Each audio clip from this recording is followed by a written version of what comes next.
Welcome back, everyone. You guys really liked the first episode of this game, so we're diving right back into it.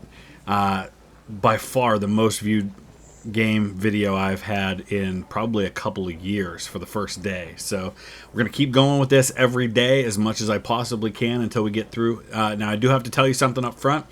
First of all, if you didn't see the first episode, there's a link in the description that will take you back. But I discovered only after I'd ended the video yesterday that you can't save at any given point. There are save points. And the save point for this was after the battle. And I had left it open thinking, okay, I'm just going to come back and record. I'll pick up right where I left off. But then I got on my one of my other computers, my backup laptop that I have, my PC laptop, to play some Football Manager. And it kicked me out of this game and signed it off. And so I actually had to go back and replay. I tried to make all the exact same decisions, but some of the options that came up were a little different. So if there doesn't seem to be a ton of continuity between the end of the last episode and the beginning of this one, that may be why. But we are at the exact same point. It's April 5th, 1915. And we do have the trip to the pub going on. We are guarding captives instead of our previous job, which I think was doing laundry. But otherwise, everything's pretty much the same. So let's go ahead and pick up right where we left off and move ahead. I will make sure that we end at a save point this time. Danner had settled effortlessly in many regards. As a professional soldier, many things came easily to him. He's Alsatian. Okay, so yeah, I talked about that yesterday, about how I noticed that we had some French names in our group. So Alsace and Lorraine, or the Germans call it Lotharingia, named after Lothar, who had kind of been the founding monarch of that region. It's an area that goes back and forth between France and Germany, and in the aftermath of the Franco-Prussian War, it became German. In the aftermath of World War I, it becomes French again. It is French to this day, but it's kind of in that borderland area there. So one evening, he stood in front of my tent and asked for a word. Herr Unteroffizier, Is my origin a problem for you? He asked straightforwardly in his somewhat peculiar Alsatian dialect. Where do you see yourself in this conflict? Let's let him talk about it.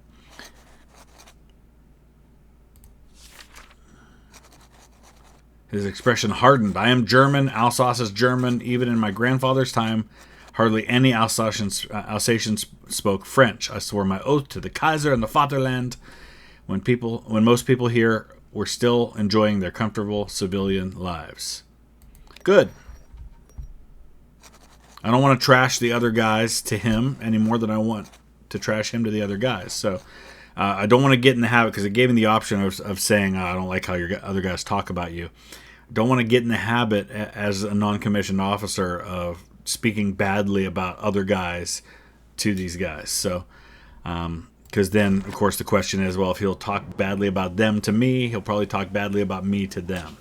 So we don't want that to happen. What's going on over here? Schmidt-Bauer.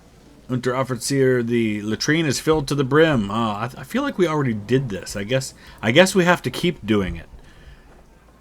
All right, so Danner is not tired at all. So he's the guy who gets latrine duty this time. Of course, that might make him think that I'm punishing him after our conversation, but that's not the case. Everybody else is resting.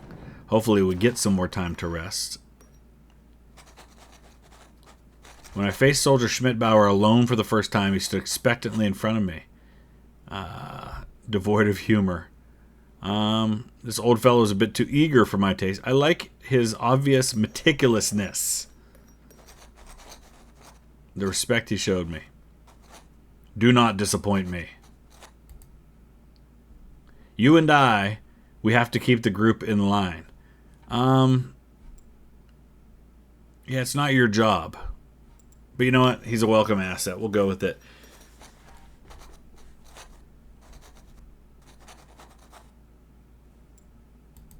All right, so let's take a look at this guy a little bit deeper here once we get a chance.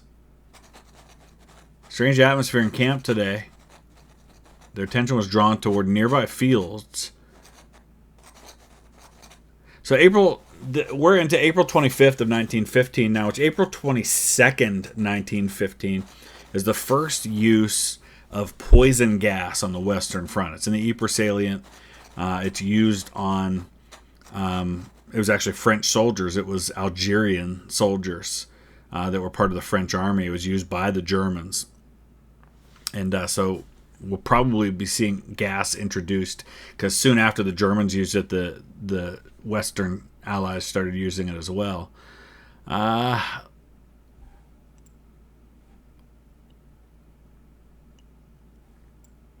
We're soldiers, not nannies. He was offering to take care of the child until the woman was done with her work. I don't think we want to get into that habit, but you know what? We'll let it happen. If it's just once. He signaled her he would stay close and then took a few steps back toward our camp to find a comfortable spot to sit.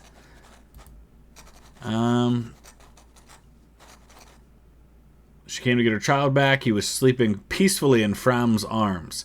So Fram is, he's an optimistic guy. He's had some positive events happen. He's patriotic, or unpatriotic, compassionate, distant, and cautious.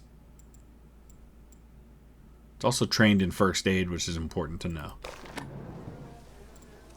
All right, what's happening?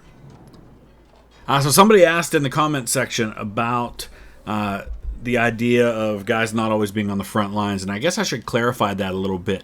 It's not that, I mean, although sometimes it was true that entire units, like entire battalions or regiments or divisions, brigades, would be pulled off the front line and rotated.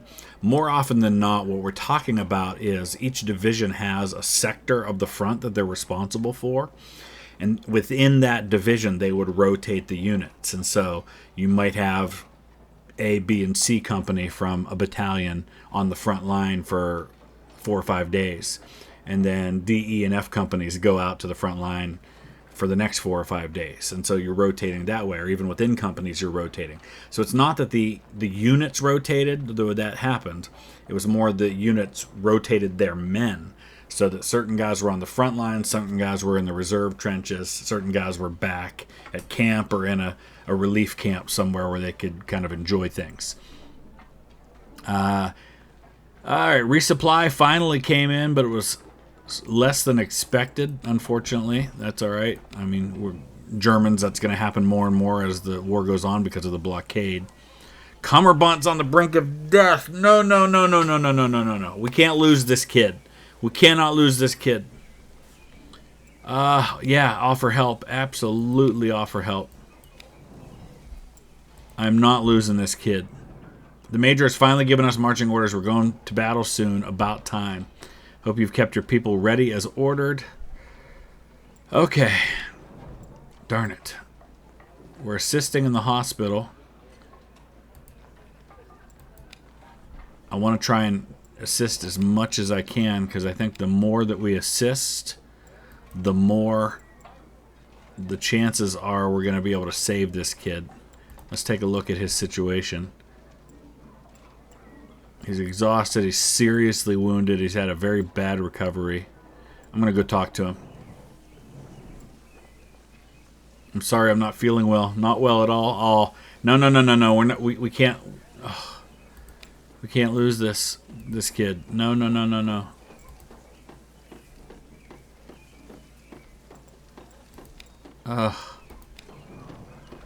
Okay.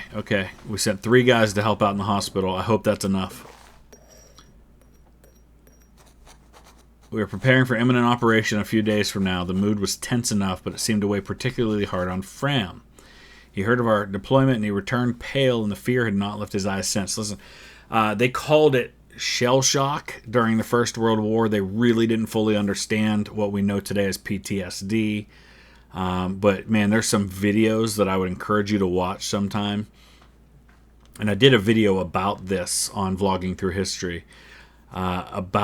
Just some of the severe cases. I mean, I don't know. The more you dive into the history of this war and learn about it, the more it's a small miracle to me that anybody came out of this war with their mental faculties intact. It was such a brutal one in terms of what it must have done to people's nerves and their mental health. So yeah, we've got to keep an eye on this guy. I'm not going to do the pull yourself together, chuck it up, and just get out there kind of thing. And I did a video as well on stories of the Great War about the executions during the Great War. Over 300 men in the British and Commonwealth forces were executed, many of them for desertion. And if you look at the information, they clearly had PTSD. To be honest, no, Herr Unteroffizier. The thought of going to battle and possibly never return, every soldier knows this fear. We have to learn to live with this fear. Yeah, every man's afraid. It's just how can you function despite that fear? The fear will stay. Yeah, acknowledge it. Acknowledge it. Hey, we're all afraid. What you're feeling, we feel too. I know. I just wish things were different. Yeah, I do too, man. I do too. Wednesday, May 5th. Tomorrow we march to battle. He summoned his subordinate Unteroffizier to discuss the upcoming operation. Conquer and hold the next trench line. Yeah. We have an ace up our sleeve. Our artillery's in position, waiting to cut off reinforcements from the enemy. So we want to make sure we don't advance too fast and get ahead of the artillery barrage. Okay. All right, on to battle we go. So to the next level. This is the point at which it's a save point. So those are the places where we're going to have to end it when we get to the end of an episode. Okay, we got one guy who's stayed behind in the hospital and we might lose. We got to go back across the river now.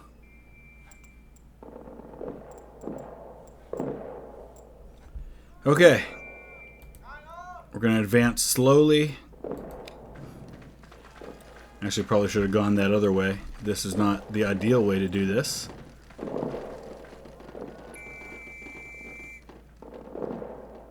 Where's the river? Yeah, the river's way up there, so we've got a long way to go yet. Very low danger. That's what I like to see. Why is the two of our guys don't have helmets? Alright, we're going to have to work on that. That's a problem. I mean, those helmets aren't going to stop a bullet, but they'd help protect you from shrapnel, flying debris that might be coming from above sometimes. Alright. So, general suppression fire. Let's, risk of injury, very low danger. It doesn't seem like the best cover location. I think we're going to go... Oh, that's not ideal either. It's too small for a troop. Alright, we got to get over here then. Or how about over there? No. Let's go here. Okay.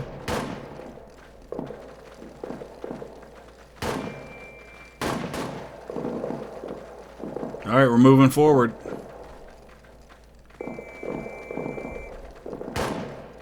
We're kind of out in the open. I'm not a fan of that. What's this mean? Corpses in the area. Yeah, so this was a problem. I mean, when guys died in no man's land, you couldn't necessarily get them. And sometimes guys stayed in no man's land, and you would attack later over that same ground and see the decaying corpses of guys that are just a few feet away from you and you can't get to them. And you knew there was a good possibility if you died, that's where you ended up. That's why there were so many millions of missing from this war. Okay. Rough terrain. I mean, we can go over the bridge, but that's going to be covered, I think, by the enemy. Alright, this seems like a better choice. I haven't taken any fire yet. Alright, he's telling us to open fire. We're getting close to him now.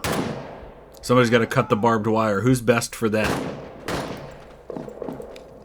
Let's look at our guys. I need somebody who's brave, who's cool under fire. Alright, we're going to send...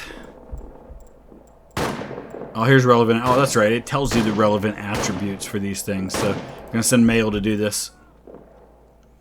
The rest... Well, we'll have to wait until he cuts the barbed wire.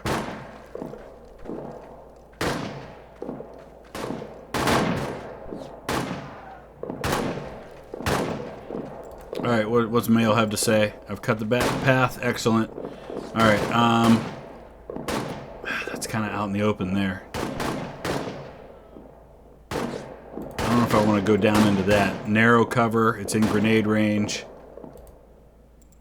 This is close quarters combat. Ooh.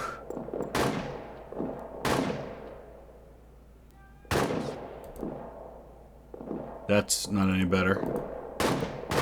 Alright, we're gonna go there. Alright, boys. I'm losing somebody in this battle. There's no way I get through this with all 5 of these guys surviving. Alright, Schmidt-Bauer. That shot hit right next to me. My heart is beating like crazy. Well, yeah, I mean, it should be. Alright, somebody's got to throw a grenade. You do it. I need a couple guys to do covering fire. You. Somebody's going to search the corpse. Okay, that's going to be... it's going to have to be him. He's inattentive, but I don't have anybody else available. Oh, wait. Somebody's got to throw the hand grenade. Oh, I can't win. I can't do everything. Alright, there we go. Go.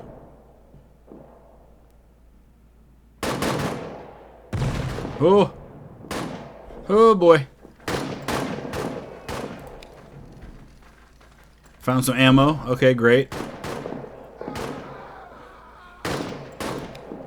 Suppression fire.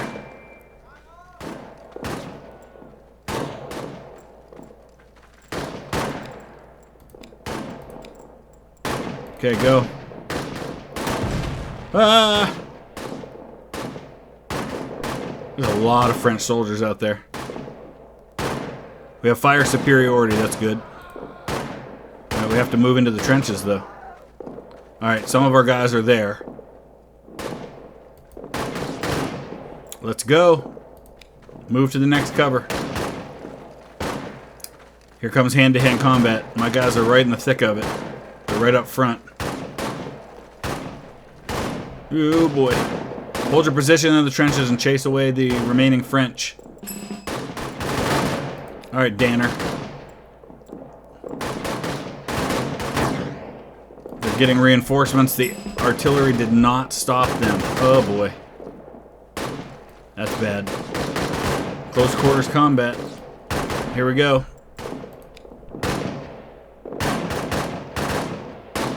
How's nobody going down? Oh, one of my guys just did. Oh, I shouldn't have said anything. Danner. It was Danner. Oh, first aid. Okay, one of our guys is good with first aid. It's him. Yeah, there we go.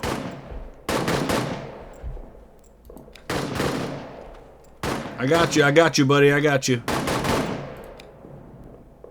I'm hit, but it doesn't hurt that much. Okay. Schmidt-Bauer. Yeah, I know it is. Okay. How we doing? Keep going. We're down to 3 guys because one guy was wounded, so another guy's got to care for him. Oh, another guy went down. Ah. Now Mail's injured as well.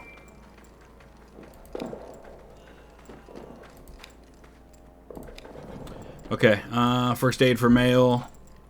He's already treating Danner, so I can't use him. Alright, you gotta do it.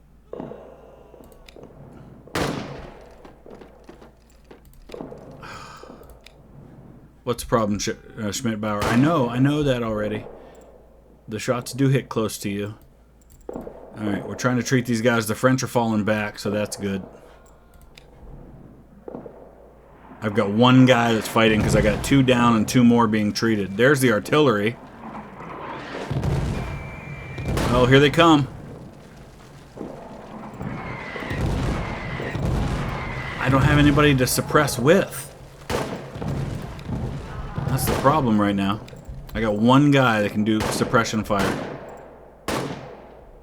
Oh, it's friendly fire artillery. No. I almost stopped the bleeding. I know. He's very badly injured. So much blood. Hang in there, Mail. Oh my gosh, this is terrible. Oh, we have to have 3 people to do the suppression fire. Okay, so that means I have to pull him off of the first aid. Ah, that sucks. I think the alternative is we pull this guy off of suppression fire and we let it go forward without anybody doing that, and then we can advance, but I might get overrun in this situation. Oh, jeez! That artillery hit right by us.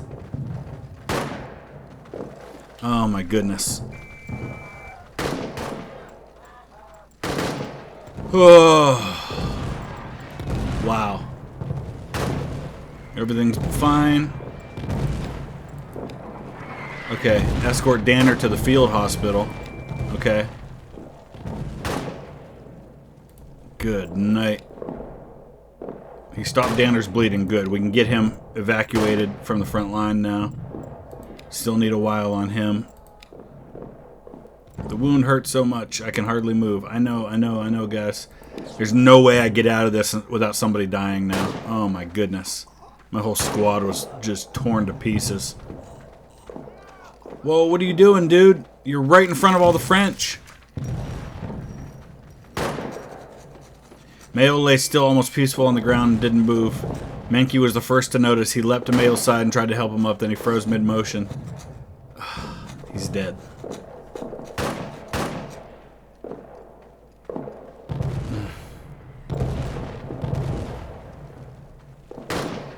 We have to go on. I don't want to act like it means nothing, but I also have a job to do. I have to keep these guys focused on fighting. The fight's not over.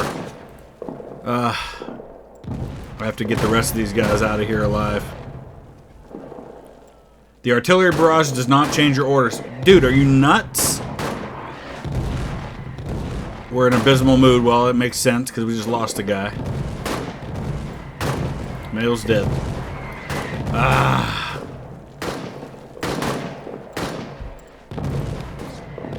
And the French are back in the trench. I'm going to lose these last two guys I got fighting. Got another guy who's creeping back to... Oh my gosh, this is awful.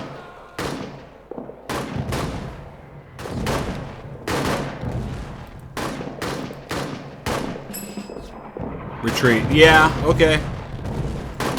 Gotcha.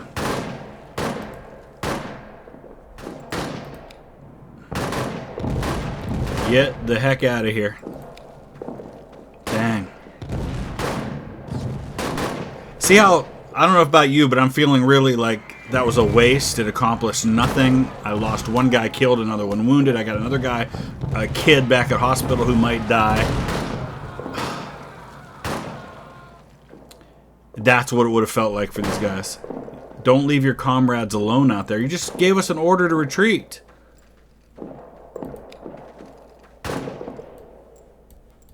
Who's this?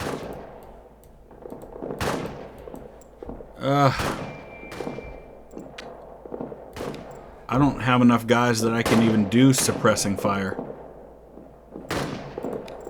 There's nothing I can do. I mean, we can just stay here and do general suppression, but that's it.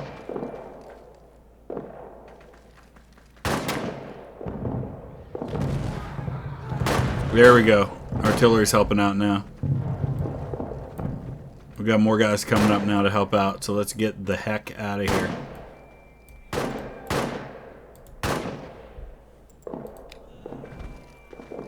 I got two guys. Two guys.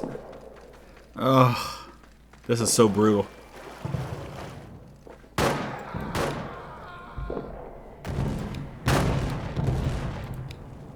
I'm trying to do suppressing fire, but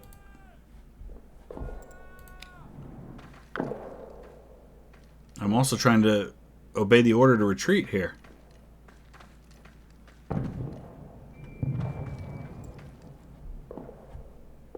French are getting close. Ugh, I don't like that. Can we go this way?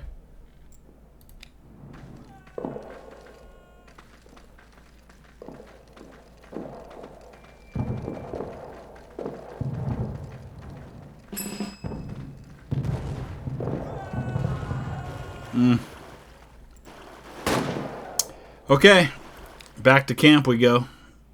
That was not at all fun. We're going to have a lot to unpack back at camp after all of that. All right, back at camp. Male's dead. The kid back in camp is dying. But hopefully we can save.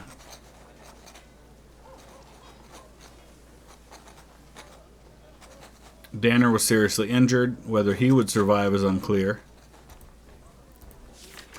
We already got another one.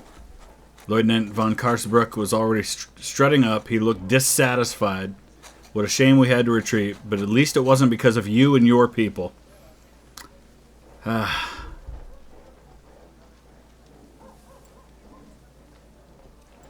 doing our best. And the Kaiser and the Fatherland are proud of you. With a brief keep it up, he turned away, finally freeing me to take care of my men again. Wow. Alright, we're into May 1915. The hospital is overburdened.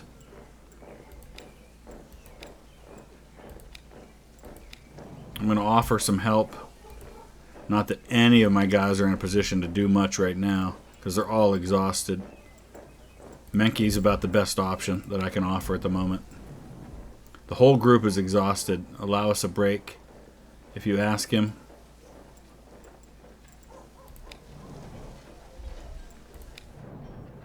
Field cook, Zelensky. I loathe giving the men insufficient rations, but it will become necessary soon.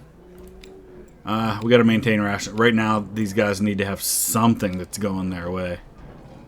I know the time will probably come at some point that will change. 2 men to patrol the boundaries of our camp. Ask for a break.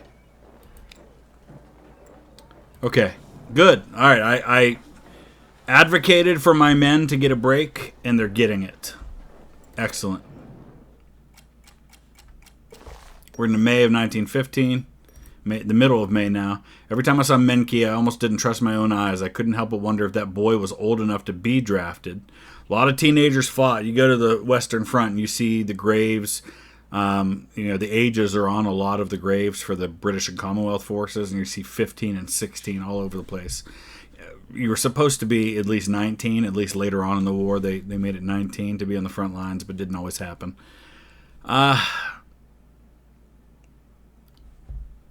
I felt the impulse to look out for him. Keep your head down out there, all right? I don't want you getting yourself killed. Do you mean to question the recruitment officer that considered me highly qualified for frontline duty? You've got your wits about you. I like that. Keep it up. We won't have any issues. All right, how's the kid doing? Is he back? Busy activity in our camp gradually died down around me. Fram was in their midst, visibly fighting tears. He looked up at me and tried to compose himself. Kammerbunt died. The kid died. He was just a kid. He was young. Oh my goodness. I honored his sacrifice to the fatherland. I made sure the men understood his death was not without purpose. On the contrary, it served a higher cause. But we all know that that's not the case. It was without purpose. This whole war was. Darn it. We lost 2 guys now. Peterson, we've got a new guy. Let's take a look at the new guy. Physically fit. He's a big eater. Lovely. Lovely.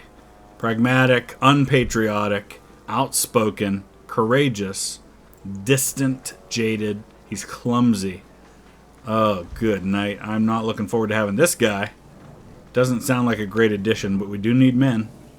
Danner is on the brink of death. Yes, I'm going to offer help. All right, where's the new guy? Peterson, you're going to help.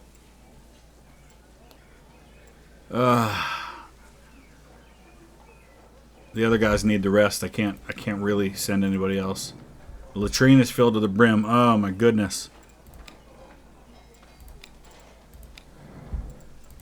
Somebody's got to do the latrine. Menke, sorry dude, it's your job.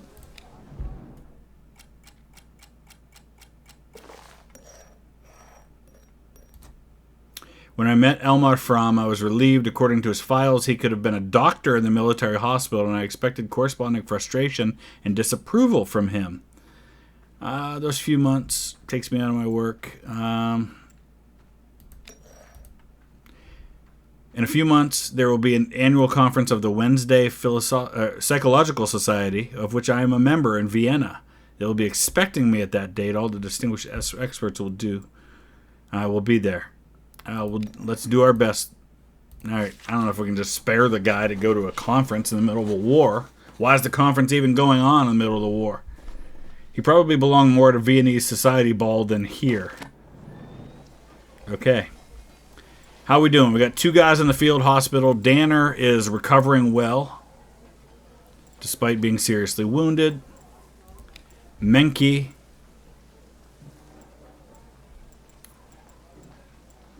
he's on the verge of collapse. That's not great. Another new guy, Wolfgang Kohn. All right. Tolerant, completely by the book, very patriotic, courageous, compassionate, fairly diplomatic. All right. This guy I like. All right. Kohn is a guy we can work with. We'll be relieving our comrades in the trenches. Okay. Make sure you guys are ready when the time comes. The supply's running slow. Not yet. Not yet. We're keeping the rations where they are. These villagers are suspect. It was something that the Germans were paranoid about, and they would occasionally execute people. In particular, happened a lot in Belgium in 1914. Show the French who's in control here. I'd like to actually try and keep a good relationship with the French. This is where we want to use our guys that are tolerant. So very tolerant, very tolerant. Those are the guys that we're going to send to this. We got one more turn until we go back to the trenches. Menke has been admitted to the field hospital after collapsing at work. Darn it. All right, so we lost him. Into June 1915. Almost a year into the war now. Peterson caught my eye at dinner. He was stirring listlessly in the stew and kept peering into others' bowls. He complained to Zelensky there had not been enough meat in his portion. Yeah, it was small, that's true, but deal with it. But our supplies are limited. Just accept it. But I'm from Schleswig. We are Danes. So back in the middle of the 19th century, there was the Schleswig-Holstein War. There was a couple of them. And the Germans and the Danes fought a war, and territory was lost by the Danes. You are German now. Peterson nodded mechanically, as if he had heard that 100 times before. Everybody's going to be treated the same here. Fromm was supposed to receive an exceptionally large gifts of love today. A letter of encouragement, quite a few cans of food. Suggest he share it. That's what I'm always going to say in this case. We did it once before. He was reluctant, but he confirmed, and then he did it. Good. Okay, I think we're getting ready to go back to the front. Yeah, I know people are tired of the war. What's going on at headquarters? Let's go to the lieutenant. Have your people ready. It's back to the trenches. All right, we're going to stop right there because we're going back to the trenches, and this is a point at which I can save the game. So just looking, the hospital's overburdened. Food supplies are low. We've lost 2 guys dead already. 1 killed on the front lines. 1 died in the hospital later. Prestige is good, so that's positive. We have a neutral mood, which is better than I expected it to be. And we'll see what happens in the next episode. Let me know your thoughts. Use the comment section below. We'll keep coming back with daily episodes of this as long as you guys keep watching it. Please hit that like button if you would. Subscribe if you're new. We'll see you again next time. Thanks for watching.